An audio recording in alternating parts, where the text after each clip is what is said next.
Hello, sir. My name is Leela Madhav. I am presenting on security threats.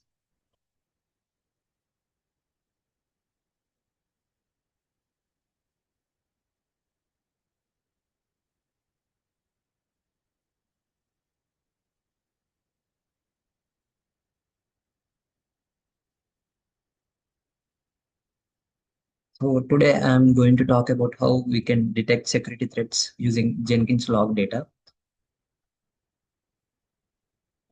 Now, usually logs are just seen as something we check when something breaks, but actually logs contain a lot of hidden information about how a system behaves, and that includes potential security risks.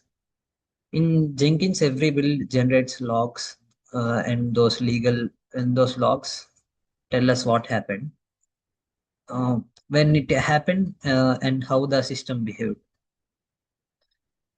So, uh, what the data set contains is you using of raw logs directly, and we convert them into a structured data set.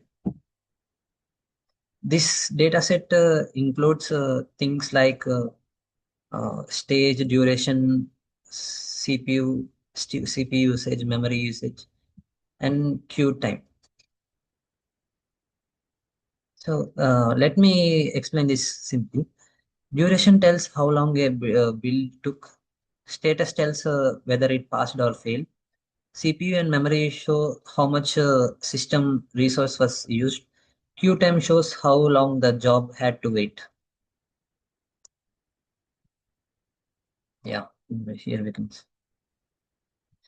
So we also pre-process the data, like converting the time into seconds, encode success as one and failure as zero in here, and normalize the values so everything is on the same scale. So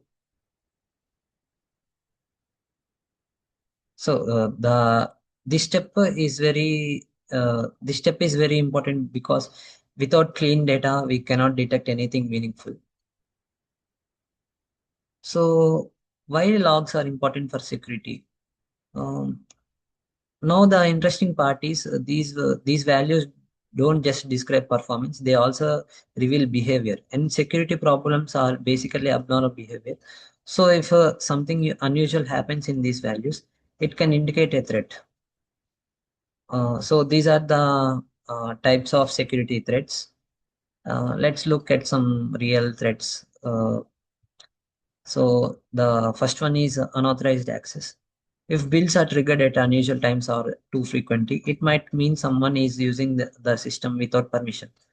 For example, if bills suddenly increases at midnight when no one is working, that's suspicious. And the second one is resource abuse. If CPU and memory usage suddenly spike or queue time becomes very large, it may indicate that the system is being overloaded intentionally. Basically, someone could be trying to slow down or crash the system. And the third one is repeated build failures. If many builds fail continuously, it could mean someone injected bad code or is trying to break the pipeline. Normally, failures happen occasionally, but repeated failures are a red flag. And the last one is pipeline manipulation. In Jenkins, builds follow stages like build, test, and deploy. If these stages behave abnormally, for example, skipping testing or repeating steps, it might indicate tampering. Some of real life examples are when CPU usage is very high and queue time is increasing, and when bills are falling repeatedly. This combination is not normal, and we is strongly suggested something malicious is happening. So now instead of using manually checking logs, we can use algorithms to automate this process. The first approach is a machine learning approach. We can train models like decision trees or random forest. These models take input features like CPU, memory, queue time, and status. So when new data comes in, the model can predict whether it is normal or suspicious. For example, uh, normal pattern is safe and abnormal combination is considered as a flag. So some advantages are using the machine learning algorithm. It shows indication of early detection of attacks, and reduced manual monitoring and better system performance. And it also has automatic decision making.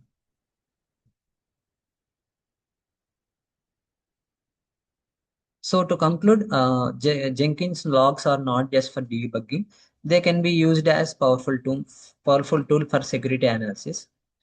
By converting logs into structured data and applying machine learning, we can detect threats, prevent failures, and improve system reliability.